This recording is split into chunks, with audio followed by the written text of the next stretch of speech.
So good afternoon. It's 3:20, something like that. At papunta tayo sa Muscle Fit and Fitness Center para mag-workout. Saturday workout, no? At kahapon sa Oragon Fitness Gym tayo nag-workout. So after a week or more than a week, gagamitin uli natin itong CH2. So ngayon uli natin siya magagamit. Ngayon ko rin lang siya mapapa-start. So kung ilang araw natin hindi nagamit, ganun din yung araw na hindi natin siya napainit man lang. Ang lagi natin gamit kasi yung 10R. So ngayon punta tayo ng gym. Wala rin naman tayong ride tomorrow dahil yung mga tropa ay busy. So tingnan natin kung may magyayaya ng ride tomorrow o mamayang gabi. So let's see. So cold start muna natin yung CX10R. Cold start muna natin yung CH2 after a week. Ngayon lang uli natin siya may start after 1 week.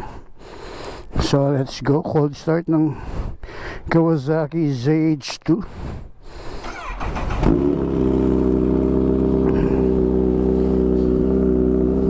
So sorry na kaagad sa mga kapitbahay, yung mga natutulog ng tanghali. Sorry na kaagad.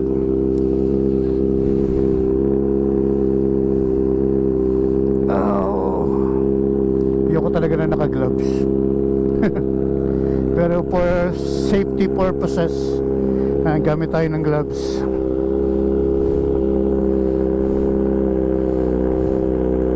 Sana matapos na itong bahay na to dahil yung alikabok nasa bahay namin lahat. So sana matapos na siya as soon.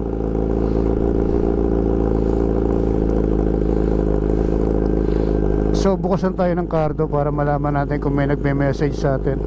Pero hindi naman tayo magme-music. So gusto natin maramdaman yung power, yung ingay nitong CH2. So yung SC Project hanggang ngayon nasa atin pa. Hindi ko alam kung naka-order na si Rodel ng SC Project, ng AR pala, kasi SC Project nakalagay dito. So kunin na natin yung yung AR. Namimiss ko na yung tunog ng AR. So tanungin na natin si Rodel kung naka-order na siya, para kung hindi pa siya naka-order, hiramin muna natin uli yung AR. Mas gusto ko talaga yung tunog ng AR compare mo sa SC Project. AR talaga yung gusto ko. So kung mainit na to, tara. 61 konti pa. Punta na tayo ng Muscle Fit Fitness Center dyan sa may General Trias. Konti pa. Yeah. So it's a shoulder workout. Kasi kahapon nag-chest ako. So shoulder lang naman tayo ngayon, tapos nandun tayo ng konting bicep. So yun. So yun ang workout natin. It's 3:30 in the afternoon.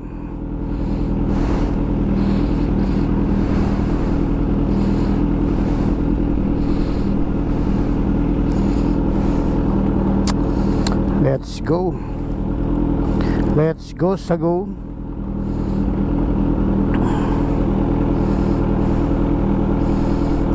Kawasaki launch control.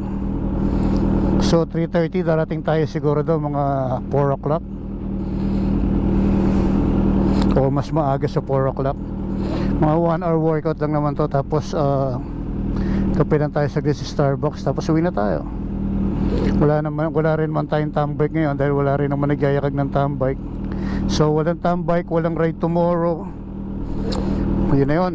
So tara, tara tayo ng Muscle Fit Fitness Center. Let's go sa go.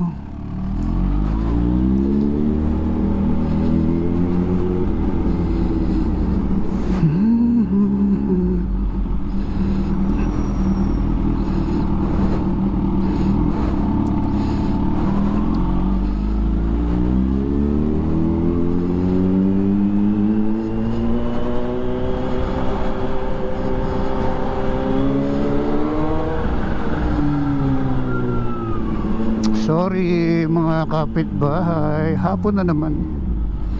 Hindi na rin siguro ganun kaingay.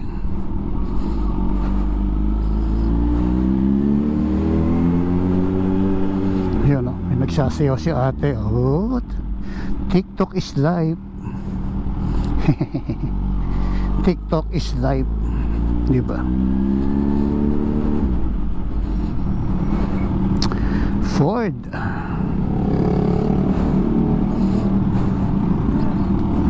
Shout out sa aming guard.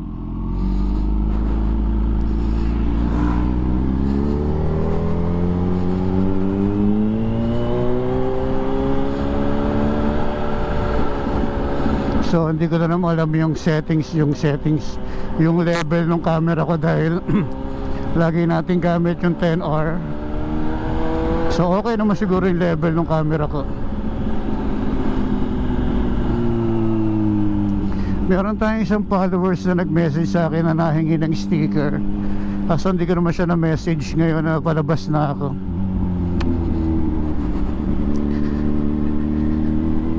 Bale, mamaya na lang or tomorrow. Pero nung isang araw pa nahingi ng sticker yun eh.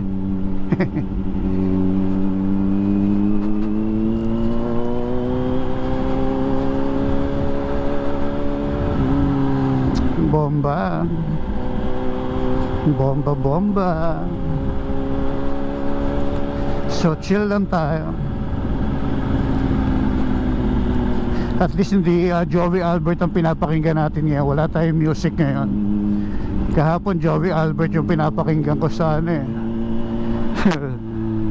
Sa Cardo eh, habang habang papuntang gym. So ngayon wala tayong music ngayon. Pipil natin yung engay ng bike.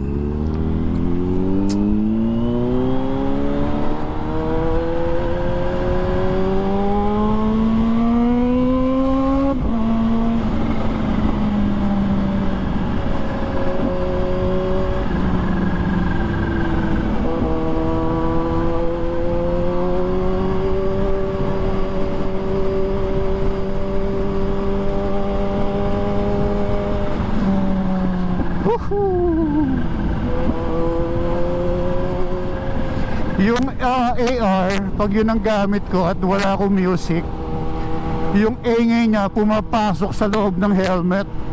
Dito wala. Sa SC Project wala siyang punit. Pero malakas yung ano niya, mabass siya, pero yung punit na nakasanayan natin for so many years hindi natin nadidinig, no? Wala siyang punit. Kaya namimiss ko na yung ating AR. Message na natin si Papi Rodel at baka nakabili na siya. Almost 1 month na rin naman sa kanya yung ating AR.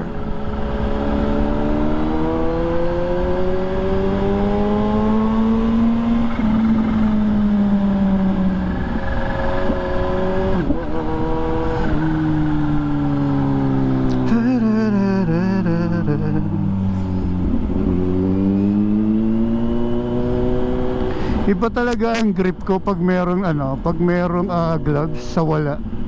Mas gusto ko talaga walang gloves. Pero syempre baka masabihan tayong kamote dahil wala tayong gloves. Gloves tayo. Pero hindi ko talaga gusto may gloves. Parang hindi ko siya maramdaman. Iba talaga yung wala.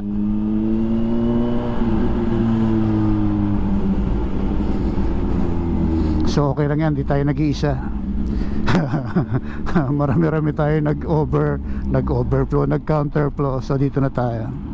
Sunod tayo sa batas trapiko.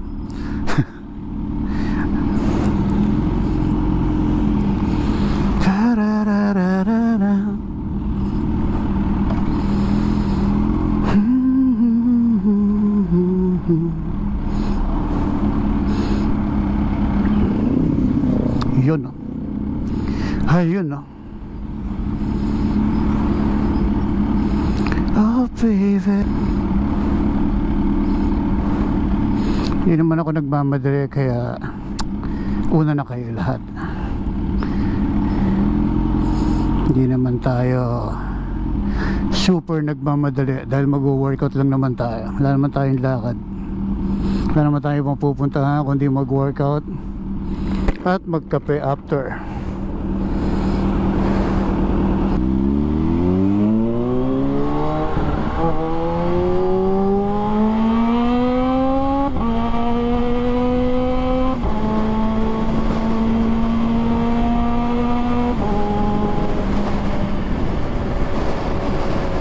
Let's go!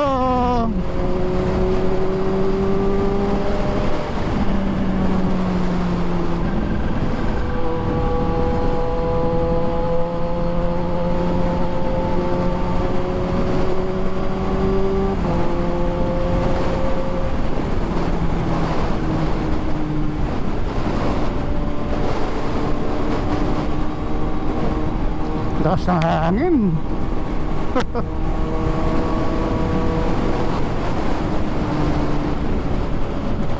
Lakas ng hangin, dinadala ako ng hangin. Kainis.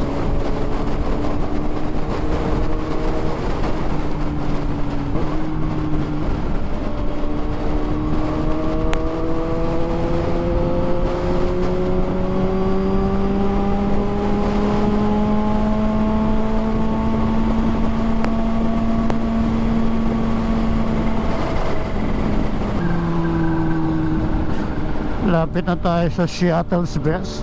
Hindi pa rin tayo nakakapag-coffee dyan sa Shuttle's Best, no? Kasi nga laging puno.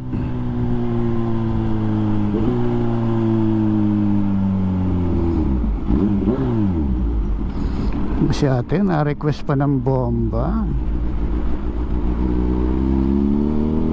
So dito hindi pa tayo nakakapunta sa Shuttle's Best.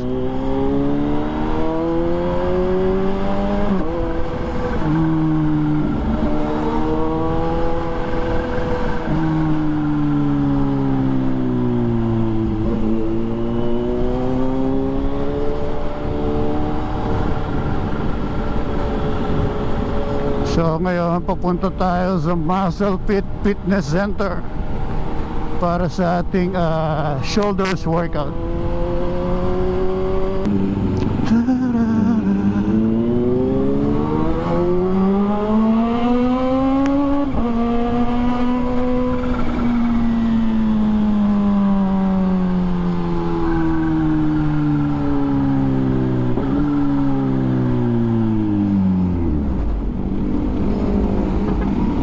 Pasok, pasok, pasok, pasok mga pogi. Yan, pasok mga sir, pasok.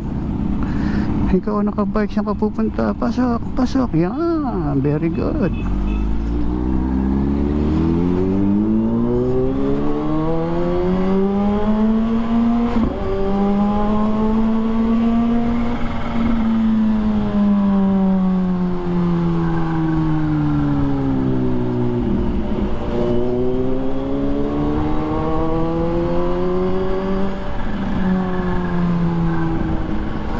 So malapit-lapit na rin naman tayo sa Muscle Pit Fitness Center. Paglabas natin dito malapit-lapit na.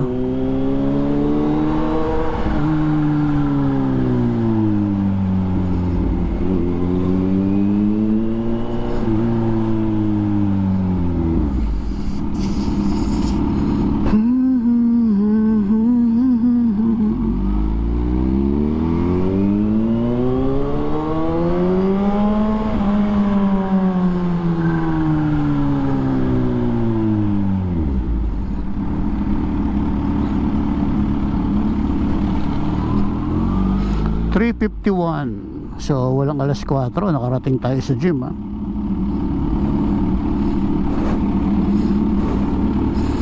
$3:51.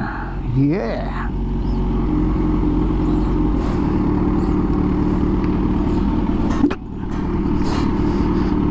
Lalim.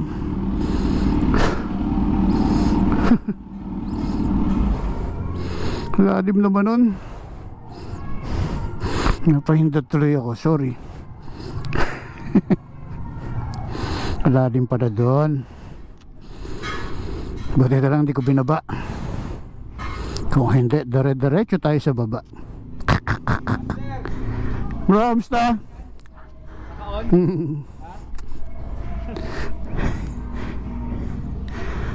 Sarap. So balik tayo sa Muscle Fit Fitness Center. So tara, workout muna tayo. Hey, what's up? Good afternoon. At tapos na tayo mag-workout. Nandito tayo sa Muscle Fit Fitness Center. At katatapos lang natin mag-shoulder workout and bicep workout, no? So ang sarap. So finally, na-meet na rin natin yung owner ng ng Muscle Fit Fitness Center, no? Tagal ko na nagwo-workout dito, ilang taon na. Ngayon na kami nakita. At ngayon na kami nagkadaupang palad, no? So shoutout sa owner ng Muscle Fit Fitness Center. So ito yung first session nila. Kung gusto nyong dumalo dito, ayan, for beginner, Monday to Saturday open sila. Pero ngayon alam ko hanggang Sunday open na sila. So 7 AM to 9 PM. General Trias Cavite, General Trias Cavite, General Trias Cavite, beside Badminton Gym along Tajero Center. So yung session nila 60 pesos, so 600 monthly, 1,100 per 2 months, 1,700 per 3 months. So naka-promo sila ngayon. So ikot ko lang kayo sa gym para makita nyo yung setup ng gym dito. So shoutout sa tropa. So siya yung bantay sa hapon. So dito yung CrossFit area, or yan, makikita nyo na may mga gamit nandito na. So may mga locker na rin. So ito yung weight area. Dito kayo pwedeng palaki ng bet dog, ng katawan pala. So ito yung mga gamit. So may music, malamang to copyright na naman ako. Diba? So ito yung makikita nyo sa Muscle Fit Fitness Center. So ito yung mga tropa rito. So kompleto ng gamit. Isa na lang ang hinahanap ko, hack squat. Pero ngayon medyo hindi natin siya hinahanap, pero halos kompleto na ng gamit. So ito yung Muscle Fit. So yung dumbbell nila hanggang 50 kg. So hindi ka mabibitin sa dumbbell. Ikaw yung aayaw sa dumbbell. So ito yung Muscle Fit Fitness Center. At dito ko na rin tatapusin yung aking vlog, no? Dito na rin tayo magpapaalam. Gusto ko lang magpasalamat FGDM Advertising, kay Boss Edwin, kay Ma'am Melanie Mendoza, kay Ma'am Melanie Reyes, kay Boss Edwin Mendoza. Kaya maraming salamat para sa ating sticker. At syempre, premium gear kay Boss A. GSQ8 intercom, yan ang gamit natin intercom dito sa HJC. Tapos Static Crew Car and Coffee, at antayin natin, malapit na mag-open yung kanilang coffee shop. Sa taas lang yan nung car wash, no? And then Kalilim Dental Center, dyan yan sa may Punta Uno. So hanapin nyo lang si Doc JM, siya yung makikita nyo doon. Muscle Fit Fitness Center, Uragon Fitness Gym, Cafe Jadid, no? Kay Ryan Espedido sa may Taytay Rizal. So yun, maraming salamat at kape muna tayo. God bless everyone. Bye bye. And kung gusto nyo mag-workout, Muscle Fit Fitness Center dito sa may General Trias. So bye bye everyone. God bless.